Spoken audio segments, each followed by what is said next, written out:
Hello students, welcome back. आ गए हम अपना चैप्टर किस तरह आखिरकार में हिंदी में आया शमशेर बहादुर सिंह द्वारा रचित पाठ के प्रश्न उत्तर लेकर। इससे पहले मैं आपको पाठ का सार समझा चुकी हूँ कि शमशेर बहादुर सिंह जी किस तरीके से मुसीबतों का सामना करते हुए हिंदी के प्रसिद्ध लेखक बने, वो क्या कर रहे थे, क्या क्या उन्होंने संघर्ष किया और किस तरीके से बच्चन जी ने उनकी हेल्प करी, आकर उन्होंने यहाँ पर फिर हिंदी के एक मशहूर कवि बन गए।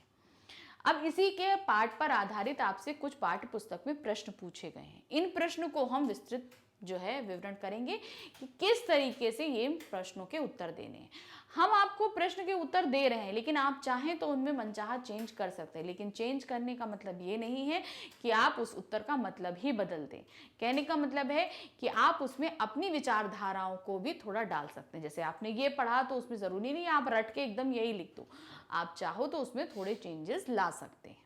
तो चलिए देखते हैं कि किस तरीके से शमशेर बहादुर पाठ जी के क्वेश्चन आंसर हम लोग पढ़ेंगे। पहला है, वह ऐसी कौन सी बात रही होगी जिसने लेखक को दिल्ली जाने के लिए बाध्य किया। तो पाठ में ये चीज बताई गई कि दिल्ली वो पहुंचे, क्यों पहुंचे, क्या मुसीबतें थी, ये सारी चीजें। तो क्या है, लेखक को बेरोजगारी के कारण शायद किसी ने उन्हें कुछ कह दिया हो, बातें कही होंगी जिससे वे बर्दाश्त नहीं कर पाए होंगे, अथवा घर वालों के साथ किसी बात पर बड़ी बहस हुई होगी जिससे क्रोधित होकर अनायास घर छोड़कर दिल्ली चले आए। क्योंकि उन्होंने एक लाइन बोली थी, वो जिस परिस्थिति में थे उसी परिस्थिति में वो दिल्ली आ गए। उन्होंने ये नहीं बताया कि क्या कारण रहे दिल्ली आने के, लेकिन उन्होंने एक लाइन लिखी कि वो जिस परिस्थिति में थे, जिस हालत में थे, वो उसी हालत में दिल्ली चले आए, यानी कि उनके साथ कुछ ऐसा हुआ होगा। तो ये हम एजम्पशन लगा रहे हैं कि उन्होंने कि घर में किसी ने कुछ कहा होगा, कुछ बातें हुई होंगी, या किसी ने कुछ ऐसे बोल दिया होगा कि आप बेरोजगार हो, कामकाज नहीं करते, ये सारी बातें बोली होंगी। तो इन सारी बातों को वो बर्दाश्त नहीं कर पाए, तो उन्होंने सोचा कि मैं यहाँ से चला ही जाता हूँ तो इन लोगों को सुकून मिल जाएगा। तो वो वहां से चले गए और कहाँ आ गए थे, दिल्ली। तो यहां पर ये हमने पहला प्रश्न अपना हल किया। दूसरा प्रश्न क्या पूछ रहा है, लेखक को अंग्रेजी में कविता लिखने का अफसोस क्यों हो रहा था। क्योंकि लेखक पहले अंग्रेजी और उर्दू में लिखते थे, ये बाद में हिंदी में आए। तो क्या बोलते हैं, लेखक को अंग्रेजी में कविता लिखने पर अफसोस इसलिए रहा होगा क्योंकि वह भारत की जनभाषा नहीं थी। हमारी भाषा तो हिंदी थी और वो अंग्रेजी में लिख रहे थे, तो इसलिए उनको ये अफसोस हुआ, अरे मैं कहाँ अंग्रेजी भाषा में लिख रहा हूँ, मुझे तो हिंदी में लिखना चाहिए था। क्योंकि भाई हम भारत में हैं, भारत के सभी लोग इंग्लिश नहीं पढ़ते, नहीं पढ़ सकते, बहुत से लोग ऐसे हैं जो इंग्लिश नहीं पढ़ सकते। तो वही उनको अफसोस हुआ कि काश मैं हिंदी में लिखता तो ज़्यादा लोगों तक मेरी बात पहुँचती, तो इसलिए का अफसोस होगा। इसलिए भारत के लोग यानी उनके अपने लोग उसे समझ नहीं पाते, यानी कि जब हिंदी भाई इंग्लिश पढ़ ही नहीं पा रहे तो समझेंगे कैसे। साथ ही जब वे इलाहाबाद आए तो वहां का साहित्यिक वातावरण तथा बच्चन, निराला और पंत जैसे महान लेखकों, कवियों का सानिध्य पाकर वे हिंदी लेखन की ओर अग्रसर होने लगे और हिंदी में ही रचनाएं करने लगे। इस प्रकार लेखक का अंग्रेजी में लिखने का प्रयास व्यर्थ गया, जिसका शायद उन्हें अफसोस रहेगा। तो क्या हुआ, जब वो दिल्ली आए तो अब अभी तक वो छोटी जगह में थे, बहुत सारे कवियों को बारे में नहीं जानते थे, नहीं पढ़ते थे, लेकिन जब दिल्ली आए तो बहुत से कवियों के बारे में जानने और समझने लगे। भाई कवि मन तो था ही, लिखने का अलग तरीका था, उर्दू और अंग्रेजी में लिख रहे थे, लेकिन कविताओं को समझने का समझ तो थी उनके अंदर ना।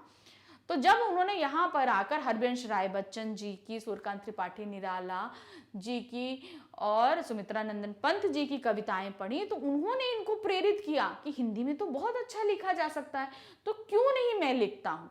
तो उन्होंने उनसे प्रोत्साहित होकर हिंदी में लिखना शुरू किया और अंग्रेजी पे लिखे जाने का उन्होंने जितनी अभी तक मेहनत करी थी वो सब व्यर्थ गई। तो इसलिए उन्होंने ये अफसोस जताया कि मैं क्यों अभी तक अंग्रेजी लिख रहा था, मुझे तो शुरू से ही हिंदी लिखना चाहिए था ताकि मैं अपनी बातों को बहुत ज़्यादा लोगों तक पहुंचा सकता। क्योंकि हिंदी तो इतनी अच्छी भाषा है, जब इतनी अच्छी कविताएं मैं पढ़ सकता हूँ तो मैं भी लिख सकता हूँ। तो यहाँ पर उन्होंने अपने अफसोस को व्यक्त किया। नेक्स्ट क्वेश्चन, अपनी कल्पना से लिखिए कि बच्चन ने लेखक के लिए नोट में क्या लिखा होगा। याद है कि जब वो स्टूडियो में आए बच्चन जी तो वहां पर लेखक को ना पाके एक नोट लिख के चले गए थे। ठीक है, तो यहाँ पे कल्पना से लिखिए बच्चन ने लेखक के लिए क्या नोट, अब उस नोट में क्या लिखा था, ये हमें अपनी कल्पना से, क्योंकि भाई उस समय लेखक तो थे नहीं जो बात बोली जाती, तो वो नोट लिख गए थे, लेकिन पाठ में ये चीज मेंशन नहीं है कि उस नोट में क्या था, ये हमें अपनी कल्पना से बताना है। तो क्या हमने लिखा अपनी कल्पना से? दिल्ली के उत्कील आर्ट स्कूल में बच्चन जी लेखक के लिए एक नोट छोड़कर गए थे। उस नोट में शायद उन्होंने लिखा होगा कि तुम इलाहाबाद आ जाओ, लेखन में ही तुम्हारा भविष्य निहित है, संघर्ष करने वाले ही जीवन पथ पर अग्रसर होते हैं, अतः परिश्रम करो, सफलता अवश्य तुम्हारे कदम चूमेगी, मैं हमेशा तुम्हारी मदद के लिए तैयार रहूंगा। तो ये मैंने लिखा, क्योंकि इसी से प्रोत्साहित होकर वो इलाहाबाद भाई नहीं जाना चाह रहे थे, फिर उसके बाद वो बीमार पड़ गए थे, फिर उन्होंने बुला लिया उनको इलाहाबाद बच्चन जी ने।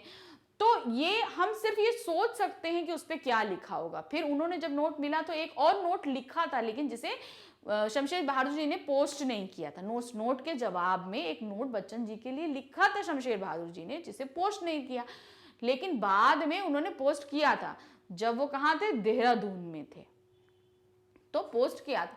तो यहाँ पर उन्होंने क्या उनको बताया कि तुम अच्छा लिखते हो तो कम से कम तुम थोड़ा सा और प्रैक्टिस करो, मैं तुम्हारी तुमको गाइड करूंगा, तो तुम इलाहाबाद आ जाओ तो तुम्हारे लिए अच्छा रहेगा। तो बहुत सारी चीजें जो है वो उन्होंने बताई।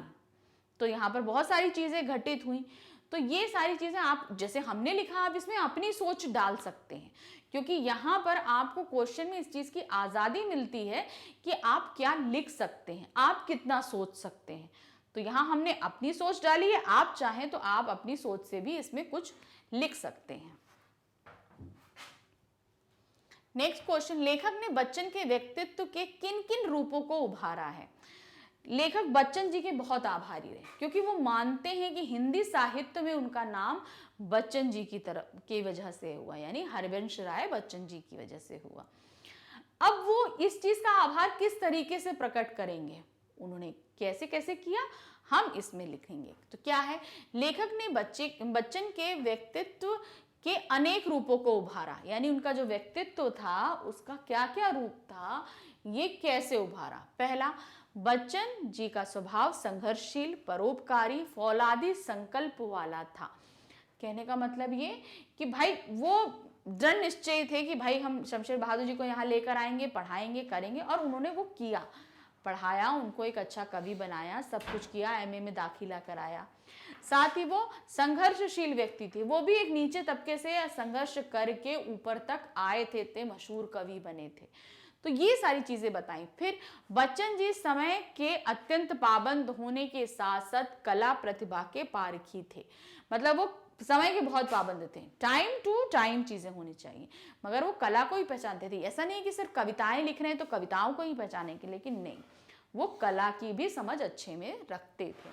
उन्होंने लेखक द्वारा लिखे एक सोनेट को पढ़कर उनकी कला प्रतिभा की पहचान ली थी। तो याद है वो जो नोट उन्होंने उत्तर में लिखा था, जब उसको वापस बच्चन जी के सामने उन्होंने पोस्ट किया था देहरादून से, तो क्या हुआ था, तब उन्होंने ये चीज प्रतिभा पहचानी थी कि शमशेर बहादुर जी के अंदर बहुत ज्यादा प्रतिभा है लिखने की, बस उसको थोड़ा सा निखारने की जरूरत थी, जो बच्चन जी ने बाद में किया भी था।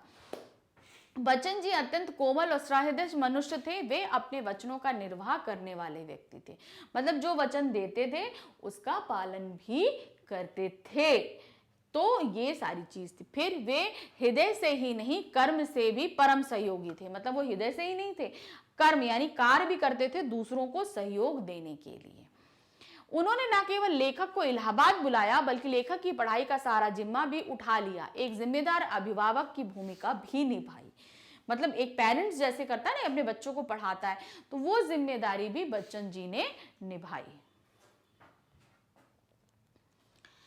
क्वेश्चन नंबर 5, बच्चन के अतिरिक्त लेखक को अन्य किन लोगों का तथा किस प्रकार का सहयोग मिला?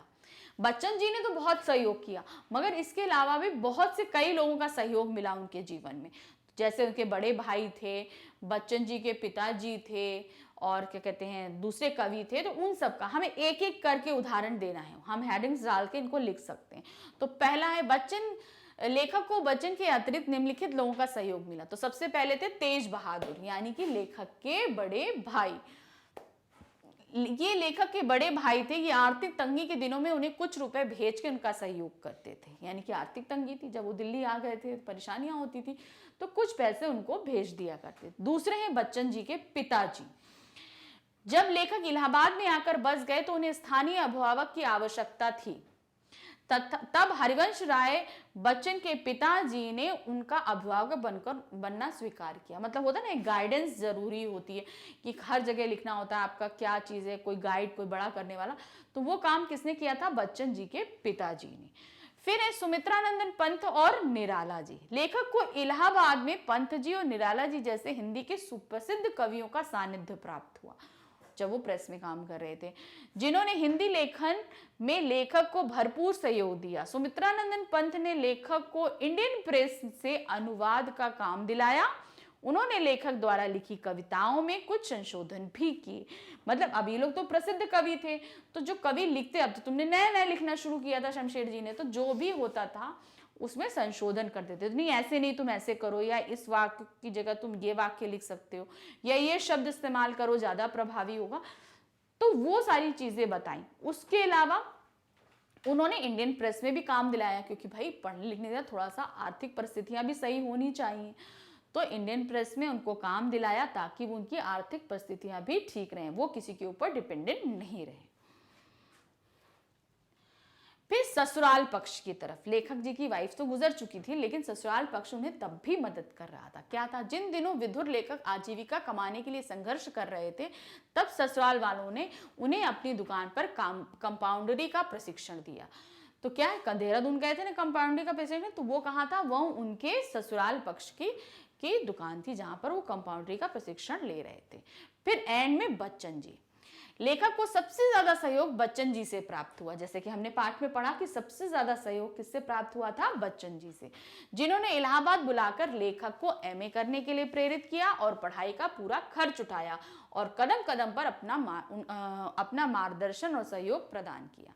तो मतलब जहां पे भी बच्चन जी ने मतलब पढ़ाई का खर्चा उठाना, पढ़ाना, कविताओं को लिखना सिखाना, तो बहुत ज्यादा सहयोग उन्होंने किया। ये आपके जो 4-5 लोग हैं, इनके बारे में आपको इसमें लिखना है। इसके बाद आते हैं, लेखक ने हिंदी लेखन में कदम रखने का क्रमानुसार वर्णन कीजिए। मतलब क्रम, जो क्रम उन्होंने हमको पाठ में समझाया है कि पहले वो अंग्रेजी उर्दू में लिखते थे, फिर उनके साथ वो दिल्ली आ गए और आर्ट सीखने लगे, फिर उसके बाद कंपाउंडरी सीखने लगे। तो ये सारा क्रम हमें एक एक करके लिखना है। कैसे लिखेंगे? मित्रों के सहयोग, इलाहाबाद का संस्कार तथा हिंदी कविता का वातावरण और प्रोत्साहन पाकर लेखक हिंदी में रचनाएं करने लगे थे। ये बात तो सही है। तो ये क्रम कहाँ? सन 1933 में लेखक की कुछ कविताएं सरस्वती व चांद पत्रिका में छपी। फिर 1937 में लेखक ने बच्चन जी के बताए अनुसार 17 पंक्तियों की कविता को लिखने का प्रयास किया। फिर लेखक ने निशा निमंत्रण में कवि के प्रति एक कविता लिखी, जिस पर पंत जी के कुछ संशोधन भी हुए, पर अप्रकाशित रही। संशोधन हुए मगर वो प्रकाशित नहीं हुई। फिर लेखक सुपाभ के ऑफिस में प्रशिक्षण लेकर बनारस में प्रकाशित हंस के कार्यालय में काम संभाला। तो जो हिंदी से रिलेटेड उन्होंने जितने जितने काम किए, कब कब उनकी संस्मरण छपे, कविताएं छपी, रचनाएं छपी, ये सारी चीजें हमको क्रमानुसार इसमें लिखनी है। लास्ट क्वेश्चन हमारे पास में आता है, लेखक ने अपने जीवन में जिन कठिनाइयों को झेला उनके बारे में लिखिए। क्या क्या परेशानियां झेली वो हमें इसमें लिखना है। कैसे लिखना है? पाठ पढ़ने पर हमें लेखक के जीवन की कठिनाइयों के बारे में पता चलता है। बेरोजगारी के दिनों में व्यंग बाणों को झेलना पड़ता है। लेखक को अपने प्रारंभ के दिनों में आर्थिक समस्याओं से जूझना पड़ा था। साइन बोर्ड पेंट करके अपना गुजारा करना पड़ा था। मतलब स्टार्टिंग में तो उनके पास नौकरी नहीं थी, तो तंगी हालात थे, जब उनके भाई उनको पैसे भेजते थे, लोगों के व्यंग झेलने पड़ते थे। कमाने के लिए उन्होंने साइन बोर्ड लिखने शुरू किए थे। ये चीजें थी। लेखक की पत्नी का टीबी के कारण देहांत हो गया था, जिससे वो बहुत ज्यादा दुखी रहे। वे युवावस्था में ही विधुर हो गए थे, इसलिए उन्हें पत्नी योग की पीड़ा को भी झेलना पड़ा था। तो मतलब जब वो युवा थे तभी पत्नी का देहांत हो गया था। बच्चन जी आग्रह पर जब वे इलाहाबाद आए तब भी वे आर्थिक समस्याओं से जूझ रहे थे। बच्चन जी ने उनकी पढ़ाई का सारा खर्चा उठाया। मतलब उस समय भी वो कैपेबल नहीं थे कि अपनी पढ़ाई वो करा सकें, सब कुछ कर सके, लेकिन बच्चन जी ने उन्हें बहुत इस चीज में सहारा दिया। इस प्रकार उनके प्रारंभ के दिन आर्थिक कठिनाइयों में बीते। तो मतलब उनके जो दिन थे वो बहुत मुसीबतों भरे जा रहे थे। तो ये सारी चीजें आप यहाँ पर लिखोगे। इसके अलावा आप देहरादून का भी डाल सकते हो, दिल्ली का भी डाल सकते हो। आप जो भी ये चीजें हैं इनको आप इसमें लिख सकते हो। तो इस तरीके से यहाँ पर इस पाठ के प्रश्न उत्तर हमने खत्म किए। याद रखिए ये जो एक पाठ है ये एक संस्मरण पाठ है, यानी कि यादों से निकाल कर लिखा गया पाठ है, जो हम अपने बारे में उन्होंने हमको बताया है। तो संस्मरण पाठों में क्या होता है, हम कभी एक चीज सोच रहे होते हैं, एकदम से कोई दूसरी सोच आ जाती है, फिर तीसरी सोच आ जाती है, तो वो थोड़ा कंफ्यूजिंग रहता है। लेकिन हमें इसे सीरियल वाइज समझने के लिए मजबूर किया जाता है कि हम समझें। तो यहाँ पर आपको हमने बहुत अच्छे से सीरियल वाइज चीजों को बताया है। मगर याद रखिएगा संस्मरण यानी कि यादों से निकाले गए किसी पाठ को लिखना। आई होप ये पाठ आपको बहुत अच्छे से समझ में आया होगा। आगे और भी वीडियोस हमारे आपके चैप्टर से रिलेटेड आते रहेंगे, ध्यान से देखते रहिए। Thank you, bye, good night.